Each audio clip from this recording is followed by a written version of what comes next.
Bonjour à tous, nous sommes de retour aux Assises du journalisme. Donc en cette dernière journée, nous accueillons Albéric Degouville. Bonjour. Bonjour. Donc vous êtes le rédacteur en chef de France 24. Donc aujourd'hui, on va s'intéresser plus particulièrement au traitement médiatique d'un sujet bien particulier, autrement dit les banlieues. Donc vous, sur France 24, comment vous abordez et travaillez ce sujet ?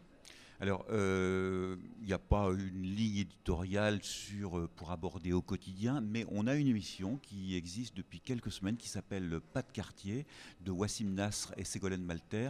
Et c'est effectivement une émission qui est tournée dans les banlieues. Et l'idée, c'est pas automatiquement de donner une image positive, mais c'est surtout de venir dans les banlieues, dans les quartiers plutôt que les banlieues, dans les quartiers, non pas quand il y a une actualité brûlante, chaude, violente quelquefois, mais de venir au quotidien, quoi, voilà, et donc présenter une image, pas automatiquement une image positive, mais une image réelle qui correspond plus à la réalité, qui n'est pas déformée par une actualité brûlante. Et ça, c'est très très très bien perçu, effectivement, dans les quartiers où on va, qui commencent à regarder France 24. Il y a eu aussi des projections qui ont été organisées de cette émission, qui fait 10 minutes seulement, et il y a un retour formidable.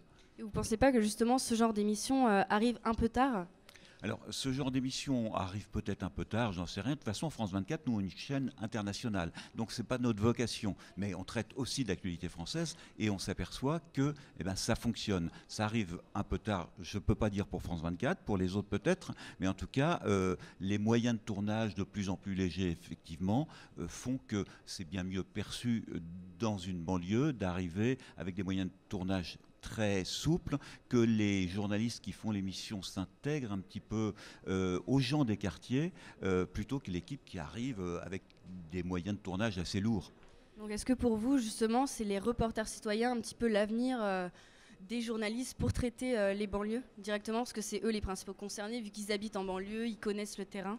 Les reporters citoyens, je ne sais pas si on peut appeler ça reporters citoyens, c'est en tout cas des journalistes dans les banlieues comme partout.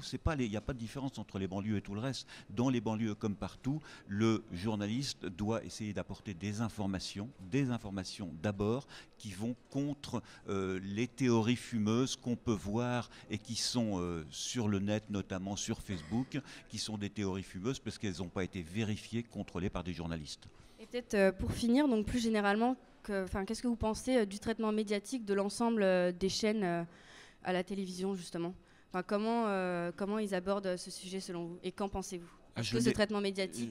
Je ne peux avoir aucun jugement de valeur sur telle ou telle chaîne. La seule chose... Est-ce qu'ils en font assez ou pas assez ? Est-ce qu'ils le traitent correctement ? Par exemple, on l'a vu récemment avec l'affaire Théo. Ils sont un peu tous enflammés autour du sujet, mais ils ne parlent pas de ce qui se passe, des actualités positives, si je puis dire, qui se passent à côté d'événements. Oui, sans doute. C'est pour ça qu'on a créé Pas de quartier sur France 24. Mais je vais vous prendre un exemple. 2005, il y a eu effectivement les émeutes. C'est un bien grand mot d'ailleurs. Il y a eu les banlieues qui se sont enflammées. Voilà. Et quand on était à l'étranger ou même hors de Paris, on avait l'impression, en regardant CNN, en regardant des chaînes Tout Info, que Paris était à feu et à sang et que ça n'était que ça. Moi, j'étais à Paris à ce moment-là, j'en ai pas de souvenirs particulièrement violents. En tout cas, c'est un miroir totalement déformant des chaînes Tout Info. Donc les chaînes Tout Info sont un miroir tout déformant. Pour les banlieues, sans doute, oui, bien sûr. C'est d'où l'intérêt de Pas de quartier, cette émission. Mais après, par exemple, il y avait une phrase de Bruno Patino qui disait « Il ne faut pas donner au téléspectateur ce qu'il aime, mais ce qu'il pourrait aimer ». Donc en gros, est-ce que pour vous, le téléspectateur aime uniquement tous les sujets qui tournent autour du fait divers, de la spectacularisation, etc. Je ne sais absolument pas. Je ne sais absolument pas ce que veut le téléspectateur et ce qu'il faut donner au téléspectateur. Il faut juste faire son métier honnêtement et pas essayer de déformer la réalité, vérifier les informations, les contrôler et pas aller uniquement là où il y a des larmes et du sang. D'accord, merci beaucoup, merci à vous Albéric Degouville pour le temps passé sur notre plateau.